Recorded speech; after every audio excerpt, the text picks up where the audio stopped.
रचना और सचिन दोनों एक दूसरे के प्यार में खोए घंटों बातें करते रहते थे। एक दिन प्रिया और रचना दोनों अपने हॉस्टल के कमरे में सो रही थीं।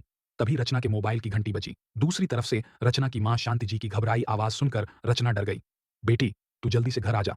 तेरे पापा की तबीयत अचानक बहुत खराब हो गई है। शांति जी ने इतना कहकर फोन काट दिया। रचना की आंखों से आंसू बह रहे थे। प्रिया भी फोन सुनकर उठकर बैठ गई थी। रचना की ऐसी हालत देखकर वह फटाफट उठी और पानी की बोतल रचना के हाथ में दी। रचना ने 2 घूंट पानी पिया। क्या हुआ रचना, तू रो क्यों रही है? किसका फोन था? प्रिया, मेरे पापा बहुत बीमार हैं, मुझे घर जाना पड़ेगा। मैं अभी ऑनलाइन टिकट देखती हूँ, शायद रात की किसी गाड़ी में रिजर्वेशन मिल जाए। यह कहकर रचना जल्दी-जल्दी मोबाइल में टिकट ढूँढने लगी। तभी प्रिया बोली, "तू घबरा मत, सब ठीक हो जाएगा। ला मैं तेरी पैकिंग कर देती हूँ।"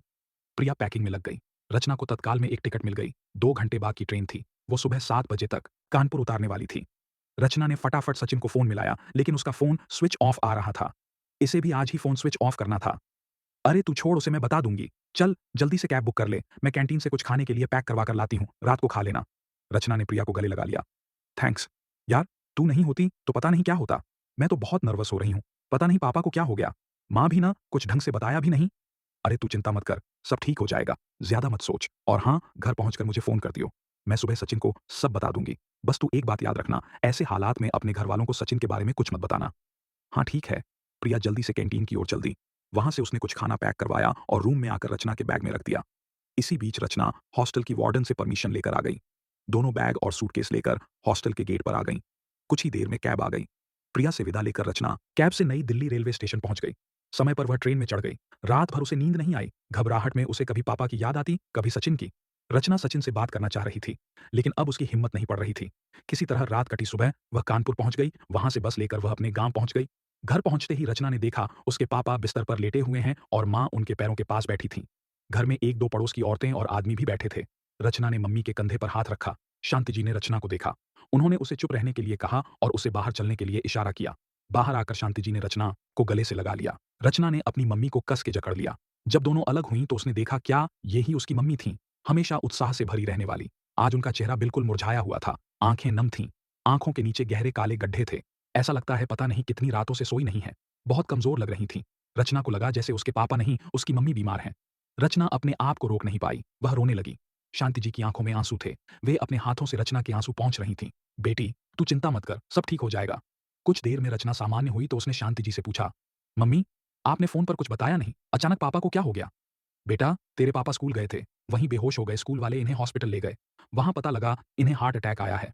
उस समय तो उन्होंने इंजेक्शन और दवाइयाँ देकर इन्हें बचा लिया, लेकिन तुरंत कानपुर रेफर कर दिया।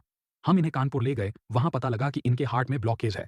वहाँ स्टंट डाली गई। इस सब के बीच मैं इतना घबरा गई थी कि तुझे फ़ोन करने का ध्यान ही नहीं रहा।"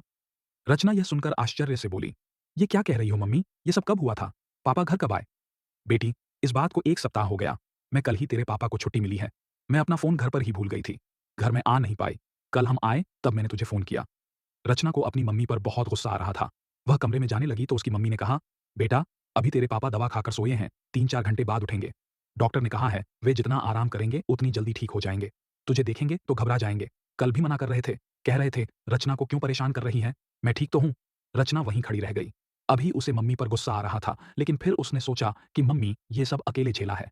कितनी हिम्मत दिखाई। मम्मी ने यह सोचकर वह शांति से लिपट गई। "बेटा, चिंता मत कर, सफ़र से आई है, तू हाथ-पैर धो ले। मैं चाय बनाकर लाती हूँ, फिर तू आराम से सो जा। जब तक तू उठेगी, तेरे पापा भी जग जाएँगे।" रचना वहीं पास में पड़ी एक कुर्सी पर बैठ गई। कमरे में बैठे लोग अपने-अपने घर चले गए। उनके जाने के बाद रचना पापा के सिरहाने बैठकर उन्हें निहारने लगी। कुछ देर में शांति जी चाय बना लाई, साथ में कुछ बिस्कुट भी थे।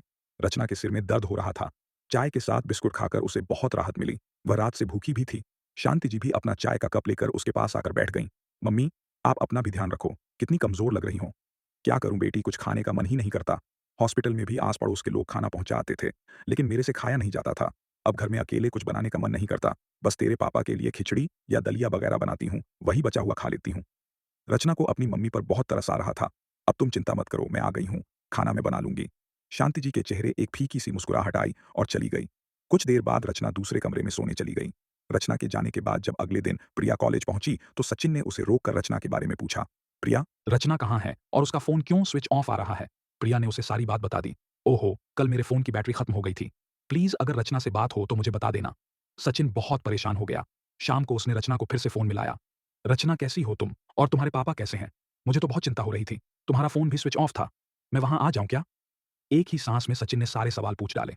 सचिन, मैं बिल्कुल ठीक हूँ। तुम चिंता मत करो। पापा को हार्ट अटैक आया था। अब ठीक हैं। और तुम यहाँ मत आना। ये गाँव देहात है। मैं किसी को तुम्हारे बारे में क्या बताऊँगी? लेकिन रचना तुम वापस कब आओगी? मुझे तुम्हारी बहुत चिंता हो रही है।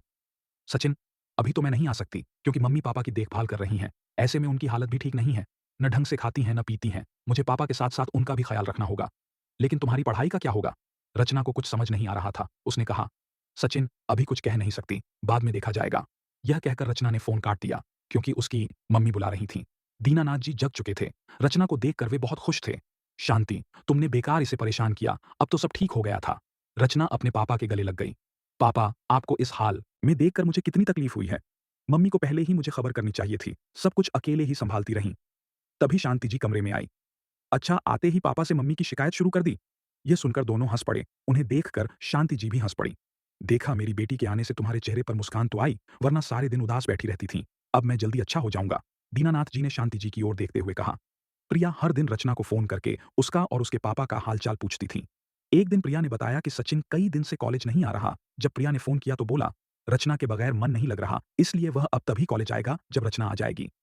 उसकी बात सुनकर रचना कुछ परेशान हो गई। उसने तुरंत फ़ोन काटकर सचिन को फ़ोन मिलाया। सचिन, मैं ये क्या सुन रही हूँ? तुम कॉलेज नहीं जा रहे हो। मेरे कारण तुम्हारी पढ़ाई का नुकसान हो, ये मुझसे बर्दाश्त नहीं होगा। तुम कल से कॉलेज जाओ, मुझे तो आने में अभी टाइम लगेगा। तुम नोट बनाकर रखना, मैं तुमसे ले लूँगी।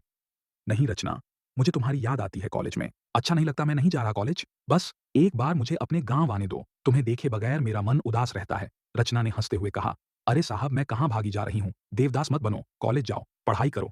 नहीं तो मैं तुमसे बात नहीं करूँगी। अच्छा ठीक है, कल से चला जाऊँगा। लेकिन तुम्हें मुझसे रोज़ बात करनी पड़ेगी। हाँ ठीक है, चलो, अब मैं कल बात करूँगी। अभी मम्मी बुला रही हैं। सचिन अगले दिन कॉलेज गया।